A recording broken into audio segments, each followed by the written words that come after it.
So in the last 9 months, you've basically pulled off what is a masterclass in fundraising. You just announced your $21 million Series A, which was 6 months after you announced your $4.5 million seed round, which was 3 months after you announced your $2 million pre-seed round. So if you're a founder who's raising for the first time, what you could do to get in that situation is build excitement around you before you go out to raise. The best way to get an investor to want to put capital behind you is to show them you're going to do something, then actually do it. If you send someone a cold email saying, hey, we're going to do $1 million of ARR by the end of the year, and then you come back and send them a Stripe screenshot, you're probably going to get a response, right? I love it. That's so good. We are building the web browser that AI can connect to, interact with the web on your behalf. Imagine you want to tell your AI to go out and book a haircut for you or renew your driver's license. There's a lot of instances like that, and Browserbase kind of powers that. What would it look like for me to go try to build a browser-based agent that specifically find all of those people on LinkedIn and then they will send them an outreach message? I will say that we've used a bunch of different sources for candidates. My favorite source is Saw this tweet. It was from one of your guys here. And it's essentially like a 10-paragraph post talking about why he loves it and it's like the best thing ever. And I feel like that's honestly kind of rare. A lot of companies are able to raise money, but then to then go and actually build a company that people rave about online, there's something special about that.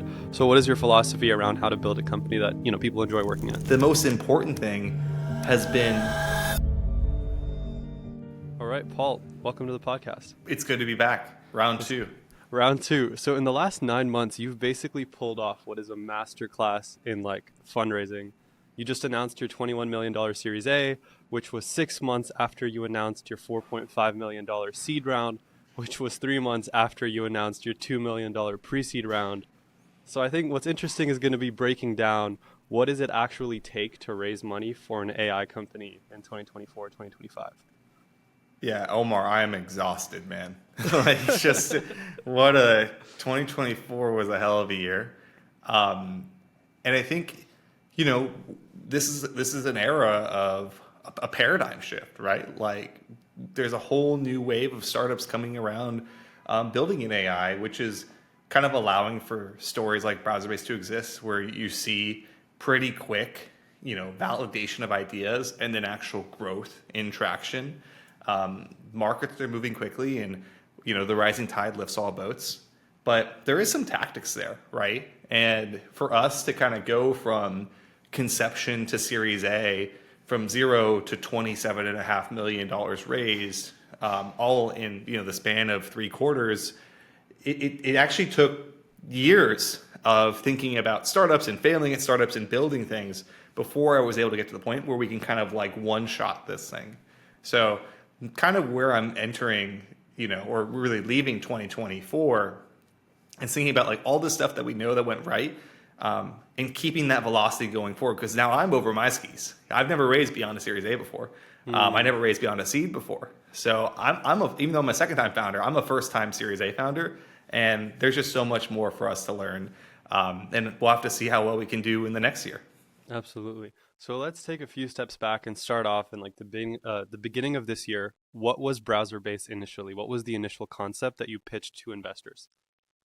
Yeah, it's always remained the same, and that's actually probably what helped us a lot with the quick turnaround. But Browserbase is a web browser for AI. We are building the web browser that AI can connect to and control to interact with the web on your behalf. So imagine you want to tell your AI to go out and book a haircut for you, or help your kid apply to daycare, or renew your driver's license. That's not going to go to an API. It's going to go to a website using a web browser, the same one that you and I use. So Browserbase runs many web browsers in the cloud. We have a framework called Stagehand. It's an open source framework that makes it really easy for AI to control a web browser. And our customers, which are hundreds of AI companies, use Browserbase to power their web browsing features inside of their AI products. So maybe one of our customers, Parcha, does KYC, and that means they have to know what their customer is. They have to go to the website of the customer and validate the information is there. And they use Browserbase to load that website. So there's a lot of instances like that where someone is building an application and they need AI to use the web to kind of retrieve or interact with the web. And Browserbase kind of powers that. And that's the story we told to investors in January. And it's pretty much stayed consistent. We knew that this is going to be an important primitive for AI applications. And we knew what we needed to go build because I had built browser infrastructure at my last company. So it's always been clear. I think that's maybe the secret. Having a lot of clarity in what we want to build from day one has really been our superpower, because we don't have to get aligned. We don't have to kind of like wander in the forest. Like, we've just been a missile from the first day we started to go build a great company. And so far it's been going pretty well.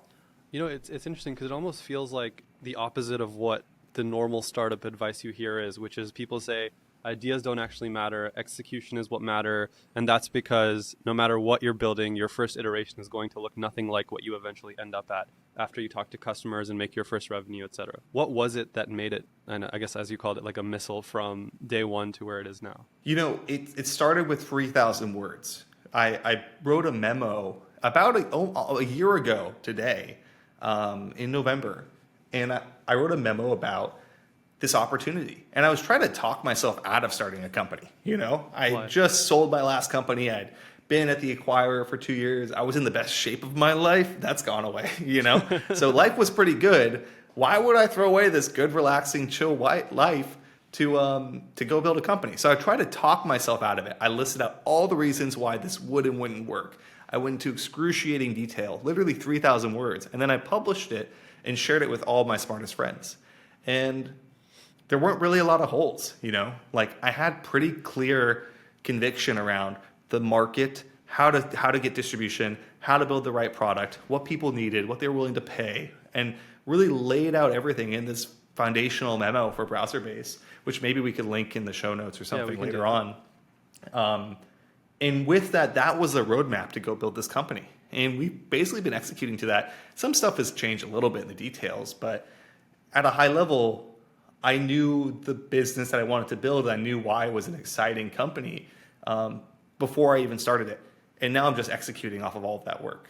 That makes sense. And when you were pitching investors the first time, what did you show them beyond this memo? So for the very first round, I was lucky that I had built relationship with investors beforehand. Like, people had known me and they'd seen what I've done with my last company, or they've met me outside of it. And that's probably like my biggest advice for founders is like, you don't want to go into a fundraising conversation and it's a shotgun winning. Like, you want these investors to hopefully have a chance to interact with you. I've been blogging for the past couple of years, and I made sure to send my articles to people who resonated with them and get their feedback on them and kind of show them my clarity of thought. So the first round was like pretty much a very, very light deck that took the memo I wrote and put it into a slide form. And then the seed was based on the momentum of the pre-seed. The pre-seed happened in like less than a week. Really kind of was like wrapped up on the first day, to be honest. Like, the people who wanted to invest in me before I even started the company, right? Which I'm really lucky about. And that's not every founder's case, right? So if you're a founder who's raising for the first time, what you could do to get in that situation is build excitement around you before you go out to raise. So you should be getting, coffees with an investor. You should like share your idea and say, hey, we'll let you know when we're excited to go do this. Build that anticipation so that the fundraising process is quick and clean, and then you can get back to building. And after that pre-seed fundraise, it's funny, my wife is in medicine, and she had a medical conference in the Bahamas. And there's a photo of me like in this lounge chair, just like building Browserbase. Like, I have a towel over my head and I'm just building Browserbase because I was so amped up to go build the first version of our product. And we shipped that, got some early customers, and really kind of like throughout all of this validated the core tenets of Browserbase, like what the customer problem was. And through that, had a lot of evidence that a seed round was justifiable. Like, we knew that this problem existed. We knew people were willing to pay for it. We knew we could build a product that was great here. And that's really what kind of gave us momentum to go do the seed round. And of course, I went back to an investor who had a long-term relationship, Bucky Moore, who's now on our board, and presented him the evidence like, hey, you've known me for over a year. We've been talking about this stuff for at least 6 months. I think I have all this evidence here that I want to double down. What are you thinking? And didn't even have to run a process. We were just able to make it happen right there. I love it. And then what were the metrics that you were showing them when you were raising your seed round 3 months later? This is a great question. Not much, like it was pretty metrics driven. We had some early customers. We had a product and a really clear product vision. I had a lot of like customer interviews, a lot of evidence, but it wasn't about like revenue at that time. It was really about like, do we have clear evidence that this product is like the hypothesis that we had in January was validated in April. And basically every open question I had in January was completely validated 10x by April. And the world was kind of waking up to AI agents and waking up to this tool use in models by April that it became a lot more clear. So I didn't plan to raise a seed round 3 months after my pre-seed. But what had happened is when you raise a pre-seed, you basically say, here's what I want to go do. Here's my open questions. And the gating factor to the seed is that you have actually shown evidence that your questions that you had or your hypothesis that you had was correct. And now you're ready to go double down at the seed and really kind of take this thing to market and build something that will get, meaningful traction to justify a Series A. And then, that's what happened to us. We raised a seed, and over the next 6 months, we got meaningful traction and we're able to find clear product market fit and go raise a pretty compelling Series A. It's interesting. I was talking to Yezin from Emergence Capital. So they're a fund. They invested in Zoom. They do less than like 10 deals a year. So a very interesting model. And I was talking to him about like, look, with these companies that we're investing in for Aleph, we want to get them to the seed round as fast as possible. How should I help them do that? And he actually gave me very interesting advice, which was that companies that are investing in seed rounds, they don't want to see necessarily like revenue or traction. In fact, he was like, I would much rather see a company that has 2 or 3 very strong pilots with very strong indications of deep usage, as opposed to another company that has like 10 pilots, but 2 of them haven't, opened the app in 3 months, 4 of them don't really know anything about it, and 2 of them kind of use it sometimes. Because at the end of the day, like even Sequoia's ARC program, what is it named after? It's named of like the arc of a story, right? Like, because at the seed round, you're essentially trying to sell them on the founder and the background and the market, but also that like, look, there's a story there's a story here and we're acting on that story. And it sounds like that's exactly what you guys were able to do, because even your seed round wasn't very metrics kind of focused. Yeah, in the end, early stage investing is all about proving out, will you have product market fit or do you have product market fit? And if you can have a compelling story for either of those, you could go, raise capital. And I think the more evidence you have, the more capital you can raise. And there's different stages for every single part of it. In hindsight, did I need to raise that seed round? Maybe not, but I wanted to work with an investor that I really admired. I knew he would be a compelling member of our board. So I was really kind of like playing for the next round. So every single round of fundraising I did, I was thinking about like, how is that going to help me with the next round? Alana Goyle, she led our pre-seed. Amazing. I knew she would be the right person to help me find the right seed investor. She introduced me to Bucky. Bucky and I had known each other for a while. I know Bucky would be the right person to help me go raise a Series A and think through that in the future. At the Series A, Reed Christian joins our board, CRV co-lead. I knew Reed would be the board member that would complement Bucky and myself perfectly. And it always kind of had like gone to plan where like every person I was adding to our cap table along this journey was going to help us in the next round. And like that's really how you think about if you're thinking about a round of fundraising as like I care about this current round, it's actually very short-sighted. Like to me, every round of fundraising unlocks the next round, and how can I set us up for success with this one so that the next one goes even better? That's how I think about it. Oh, that's such an interesting way to put it. I hadn't thought of it like that. And then when your seed, what were you?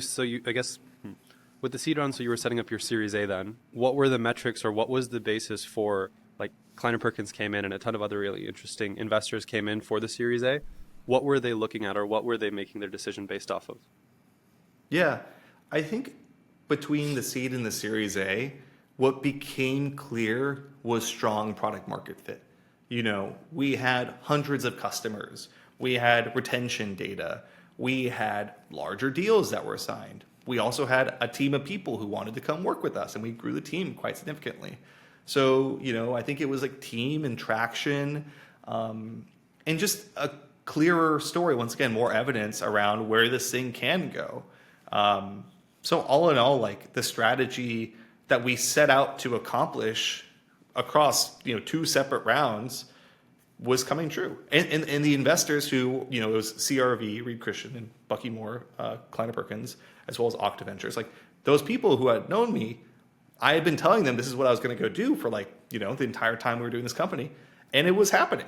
So like the best way to get an investor to want to put capital behind you is to show them you're going to say you're going to do something, then actually do it. I think that's like a very compelling way. If you send someone a cold email saying, hey, we're going to do $1 million of ARR by the end of the year, and then you come back and send them a Stripe screenshot, you're probably going to get a response, right? Like I love it. I think that's so good. A lot of founders want to talk big shop, but then they never show it, or they show it way too late without having met the person before. So this is an opportunity to call your shot and deliver on it.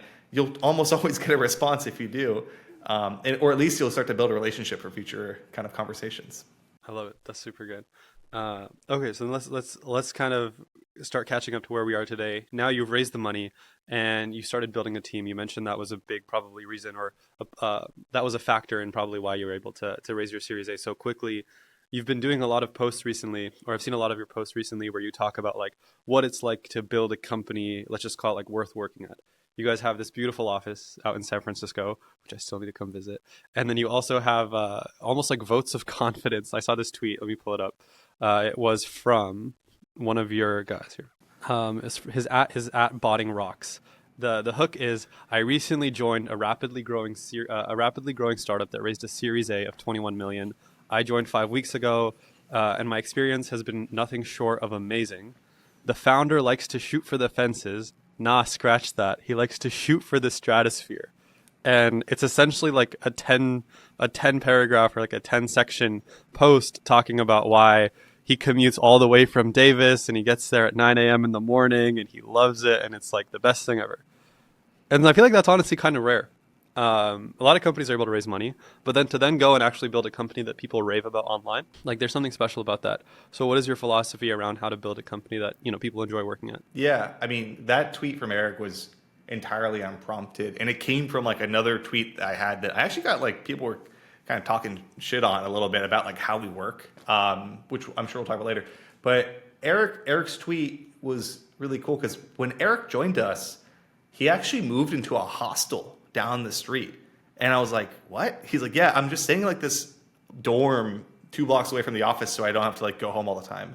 And I was like, you don't have to do that. But he wanted to. And I think that's kind of like the culture that I've been really proud of, is that like, we never make anybody really do anything. And I think that's the wrong approach. I think like there's some companies that are like, we're 6 days a week in office, be here on Saturday. And I think when you force people to do that, it ends up creating the wrong incentives or the wrong outcome. I want to create a culture where people want to be here a lot because they really like the work that they're doing. The way that we do that is by giving people a lot of agency, setting reasonable expectations. Like our expectations are like, be here for our 10 a.m. meeting in the morning, and then like try and stay here the rest of the day so we can all hang out together. And then if you have to leave at 5, hey, that's fine. I know you're going to work later on at night. If you have to answer an email, that's okay. Like we trust you. But like by setting realistic expectations, it gives people time and space to have a little flexibility in their life and like go to the gym in the morning one day, but then maybe they catch up on a Saturday, they're working from here, But maybe the most important thing has been with everyone on our team, I think we've taken a little bit of a risk in hiring them. Like everyone, we put them into roles where they are going to grow and they're going to have to perform.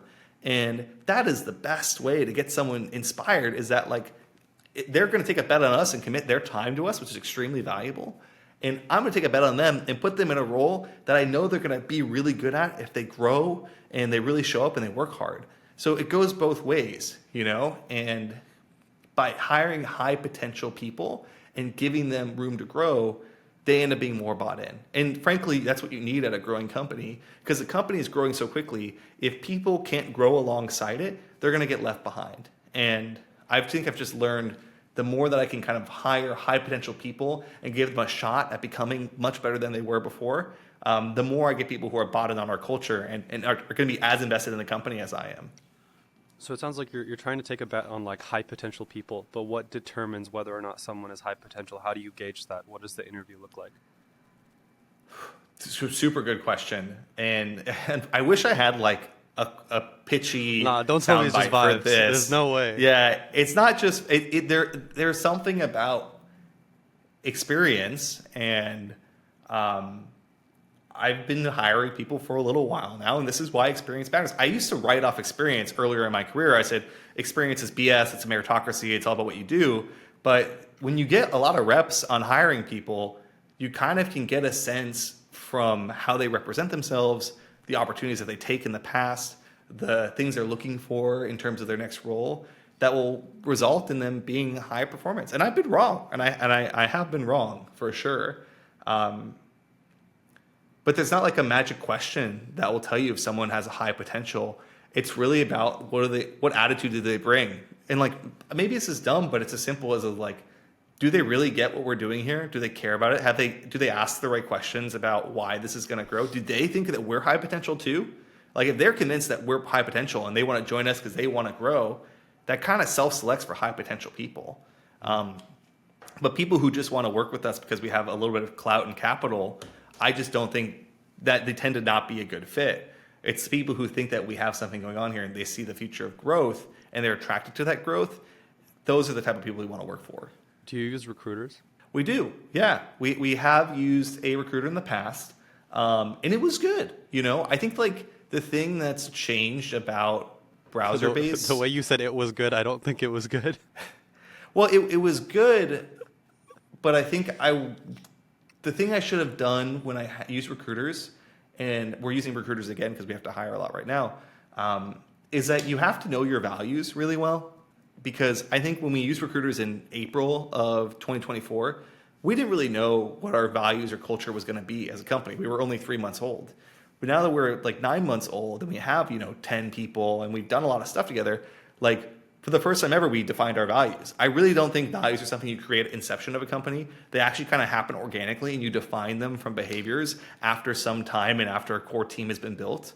So now we have enough people and experience where we could really define our values and culture and write them down. And that really allows recruiters to go do the work for you and say, this person's going to be a good fit, this person's not going to be a good fit. So I think that is what makes using recruiters more viable. I will say that like we've used a bunch of different sources for candidates. My favorite source is Hacker News. Like I snipe people off of Hacker News all the time. I love hiring from Hacker News. Just a fantastic pool of engineers and people who are often like undiscovered gems. I love working with undiscovered gems. So we've used every source. Recruiters are just one of them. But as a founder, you have to find the channel that works really, really well for you. And I think we're still trying to find that for us. Still trying to find it. How does your Twitter do as far as like inbound for candidates go? We've hired someone off of Twitter before as well. And I think we have gotten good inbound from it. I think it's about as good as some of our other channels though.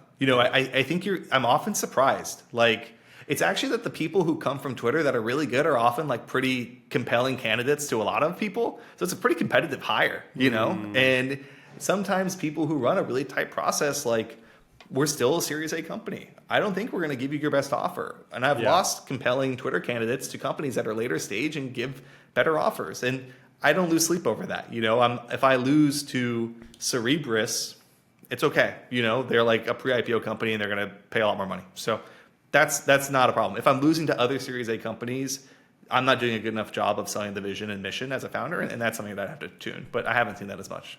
Awesome. And then my last question around this topic is specifically around your office. Obviously, like my first, or like one of the first things I ever did was I was the first growth hire at Founders Inc. A big part of the magic in Founders Inc. is the office, which I'm currently in, right? It's like 15,000 square feet. It's in Fort Mason. It's right on the water. A lot of cool builders kind of work out of here. And we kind of opened up, or the space kind of opened up at a time where COVID was just coming to an end. So we were doing hackathons and events at a time where people still hadn't even moved back into the city. And now it's like I'm seeing a ton more like interesting offices get posted on Twitter. Anti-Metal in New York. Versi obviously has a great office in New York. You guys have an office that you just opened up. What were some of like the considerations that went into making that office? We're building an in-person company, and we plan to continue to do that indefinitely. And if you're doing that, listen, like being in person is not easy. Like there's days when I wake up and I'm like, oh my God, I got to go to the office today and I got to get out of, I was up late last night. I want to sleep in, but we all have this commitment that we're going to put pants on every day and go to our office and spend time together, and because we know it's inconvenient, but we still do it because we value it so highly. Why not make it like a little bit nicer? So we took the decision to like invest in an office, and that means spending thousands of dollars on both getting a lease and hiring an interior designer. The interior designer is a friend of mine. That's a big, Chloe Basmani, amazing. Like, definitely recommend her. Having her furnish the office, and then making sure that we get all of the good stuff in there. Stock it with snacks. All this like little stuff. It works, and it just makes it like way more appealing to come to, as well as like have customers or guests or friends over. And if you are going to go in person and you're going to require people to do something inconvenient, the least you can do is invest in the space and make it appealing or fun to go to. I say this because our first office sucked. Like, it was like a tiny room, and I love the community we were in, but the AC was dripping on the desk. It had no external windows, and it was pretty cramped. And there's a photo on Twitter of it, and we've come a long way. We have nice windows now, but we've earned the right to invest in it, and we chose to because that's what we want to do to keep people excited to come here. I love it. I love it. Awesome. So last part of the episode, I want to talk about AI agents, and I want to talk about specifically some of the coolest use cases that you guys have seen people build on top of Browserbase. And so I guess for context for the audience, can you even explain what an AI agent is in like the simplest way? Yeah. AI agents are just software that can use tools and decide which tools to use when and how to use them, right? I think that's a pretty generic explanation, so maybe I can explain a little bit more precisely. Like, research agents are pieces of software that will go do some research for you. Like, they're going to go figure out like who's going to win the Niners game on Thursday, and they're going to go look up stats from ESPN. Maybe they're going to call some APIs to get the betting lines. They're going to use a variety of different tools to come to the right answer. Perplexity is a research agent, right? And one of the things that they use is they use a web browser to go out and read data from the internet. Browserbase is often that web browser for many AI companies. And what we've seen people using Browserbase for in their own AI agents has really been a combination of like research agent stuff or automation work. So like helping people find answers. Now, whether that's Structify and giving you like human quality data on demand. So if you want to get information about a company's financial reports, Structify pulls that using their own research agent that uses Browserbase. Or if you're Benny, which is a company that helps people do EBT or food stamps rebates. So basically they upload a picture of their receipt to Benny's app, and Benny uses Browserbase to go out and submit that food stamp receipt to the food stamp provider and get you a discount. Like, it's such a little thing, but it was really painful for these people to like manage all their food stamps receipts and get their rebates, and now they have Benny's agent do it for them. And I think that's kind of cool, right? Like, AI agents they don't have to be Jarvis. They don't have to do everything for you. They could just do like the really tedious, tiny things. And I think that's how it's going to start. We're going to see many AI agents doing little teeniest, tiny jobs for you, and they'll grow in complexity over time. And Browserbase often powers a lot of those like tedious jobs that we have to do in our everyday life. Interesting. What are some of the things that you guys use internally at Browserbase that maybe stops you from needing to hire a junior intern or an assistant? My go-to-market and ops lead, Beatriz, just built this cool thing. She's responsible for our office as well. And sometimes we want to buy stuff for the office. And that had to be like, DM me the Amazon link and then I'll buy it. So she built a browser-based Amazon bot where you can use a Slack bot /Browserbase, and it will go buy the thing, whatever link you give it on Amazon. Now, that's internal because I don't want you to go buy a PS4, okay, Omar? Like, I don't think I'm not going to. It would be at least a PS5.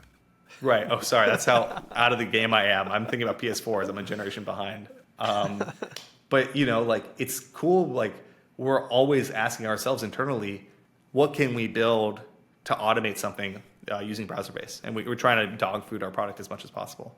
So Amazon bot's a really interesting one. What are some other use cases? For internally or externally? Yeah, internally. Internally, I've been using it for like really random stuff, like PR review or like checking in on like PR stats. Like for my all hands deck, I have to put together like how many PRs did we close, and like it's like kind of painful to write a script to do that. So I use the GitHub UI to like go to GitHub, go to the PRs tab, and like do some math. Generally, just like anything I have to pull data that there's not a clear API, I've been using Browserbase to try and gather that data for me so I can update like reports for investors or for our internal team. But still early days. Honestly, we've been pretty busy building the product that we don't have a lot of time for internal hacks as much as we would like. But hopefully all the people who come join us in the next year are going to have some time to, I want everyone to build one Browserbase project. That's like in the first 30 days, they should build something with Browserbase. That's really important to me. That's cool. I have a question of something I would want to build myself, which is recently a lot of our companies internally are at a phase where they're just doing a ton of outbound, whether that's setting up 100,000 cold emails a month, or the founder gives an assistant his LinkedIn or her LinkedIn so that they can go kind of like spray and pray investors, or they have like a target ICP who like they're selling to, and so they'll create a list and they'll just go in and manually kind of do a lot of those sales themselves. What would it look like for me to go try to build a browser-based agent that specifically finds like, you give it a list of characteristics of who you're targeting, they will go find all of those people on LinkedIn, and then they will send them an outreach message? Yeah, I feel like everyone wants to do LinkedIn automations. It's a pretty common use case. And I've really liked what Exa has been doing with like their people search recently. Exa, we work with them sometimes, like really like the characteristic search that they offer as a whole API. And I would say you probably don't need to reinvent the wheel, specifically because LinkedIn is just such a complex thing to automate. They do things like they ban people's accounts. Like you have to log in to search LinkedIn, and then like if you search too fast, they're going to ban you. And getting banned from LinkedIn, not ideal. If I were you and I was prospecting, what I would do is actually go to the company's job description pages and see what like they're looking for. Like, oh, we're trying to hire, in our case, if we want to find people who are using headless browsers, we would go to a company's website and see if they have any job descriptions open where they talk about Chromium or Puppeteer or Playwright. And then we know that they're a good fit for us, and we can go hit them up and say, hey, I saw you're hiring for a Chromium engineer. Have you considered Browserbase? Like, we replaced your Chromium in-house. So that's kind of the stuff that I use for prospecting a lot more. And it's a little bit easier than having to fight the LinkedIn, machine, which is one of the most sophisticated anti-bots out there. Interesting. The second use case that I was curious about is just pure like stats reporting. I used to get this thing drilled into my head when I was at effing for Convo, basically says like, you need to make sure every single week you're like updating the scoreboard of like how the stats are in marketing or outreach or whatever. Otherwise, it's like, he gave this story of like, imagine you played basketball for an hour and there was no score. So at the end of it, you just have a bunch of people who are sweaty and they threw a basket in a hole and they didn't actually know who won. And so like the story there was like, you need to make sure you're tracking like your stats like religiously almost. And that was like the hardest thing every week, because it's like, all right, I've got to go into LinkedIn, export this, go in Post Talk, export this, Twitter, export this, YouTube, export this, Customer IO for our emails, a ton of different things to export. And then you have to format the data, then you have to put it in, and then you have to display it. Similar to, I guess, how you talk about PR reviews at your all hands. What would it look like to be able to take all of that data, or how would you set up an agent to take all of that data, whether it's with, analytics on sales or analytics on marketing or just analytics in general, and turn that into, a weekly report? Yeah. I would probably use our new open source framework Stagehand for that. It's pretty cool. How does it work? We just did this demo. So the way it works is that you can use natural language to automate any website. And it's actually one of the first SDKs where the prompting is included in the code. So your code doesn't look like traditional code. It's actually like stagehand.act, go to this website, stagehand.extract this data in this format, and you're using natural language. It's like a code and natural language hybrid, which is kind of unique. You're putting the prompts in your code, and we've really seen a lot of community adoption around it, and it's really fun for building things. That's how I built this kind of Amazon bot we have internally. That's how I built a lot of my stuff. You kind of need to use AI to dynamically interact with these web pages, because otherwise it's really brittle and hard to build these automations. And Stagehand is really this kind of like web agent framework that makes it really easy for you to build a feature that uses AI to automate the web. So in your case, if you have to go to a website, maybe this is maybe you're doing something in like Shopify and you don't have access to the APIs, but you're building like a dropshipping business in Shopify. Well, you can have stagehand.go to your Shopify control panel, stagehand.login, here's my credentials, stagehand.extract my sales from this week. And then with that data, you can plug that into some sort of report. You can put it in a database. You can put in a Slack webhook that will send you a Slack message like, here's your stuff. And then you run it every single week, So it makes it so you can focus more on the business logic and less about like the tactical ways to interact with a website to get the data you want. And that's what programming should be. Programming should be about laying out business logic, not having to deal with the nuance of like a page slightly changing a flow and now all of a sudden your code breaks. Stagehand makes that really easy. Awesome. All right. Well, you came on the podcast 6 months ago and you predicted what the next 6 months would look like. I guess we can say that you did a good job of predicting it. What do the next 6 months look like? I'll stretch it out to a whole year. You know, to me, 2025 is going to be the year of the browser. My good friends over at the browser company said something similar, and I really love what they're doing there on the consumer side. It's clear to me that models are going to continue to get better, and they're going to be able to handle more and more complex tasks. And if they're able to handle more and more complex tasks, that means they can automate more for people. But if they got to automate stuff for people, they're going to need to use the things that we use to interact with our tools, which is a web browser. So I think 2025 is really going to be a breakout year for Browserbase. And I'm excited to kind of come out of it the other side. Hopefully I still have my hair. Hopefully I'm sleeping a little bit, you know.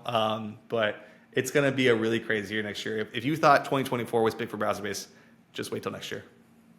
Hell yeah, dude. Thanks for coming on the podcast. Cool, man. Yeah, good to see you again.